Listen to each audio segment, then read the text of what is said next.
అందరికీ వందనాలు. ఈరోజు ఒక ప్రాముఖ్యమైన విషయాన్ని తెలుసుకోవడానికి ప్రయత్నం చేద్దాం. విశ్వాసం అంటే ఏమిటి?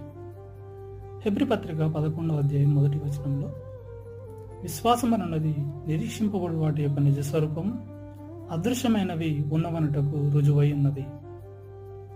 అదృశ్యుడైన దేవుణ్ణి, ఆయన నిజమైన స్వరూపము, ఆయన నిజమైన దేవుడు అని మనం నిరీక్షణ కలిగి బ్రతకడమే విశ్వాసం. మనకు విశ్వాసం ఉందని మనం చెప్పాలనంటే, మనము విశ్వాసిగా బ్రతుకుతున్నామని చెప్పాలనంటే, అదృశ్యుడైన దేవుడు ఆత్మ గనక, కంటికి కనిపించడు గనక, ఆయన అదృశ్యుడైన దేవుణ్ణి నిరీక్షణ కలిగి మనం బ్రతికినంత కాలము ఆయన నిజమైన దేవుడని నమ్మడమే, మనము నమ్మి బ్రతకడమే విశ్వాసము.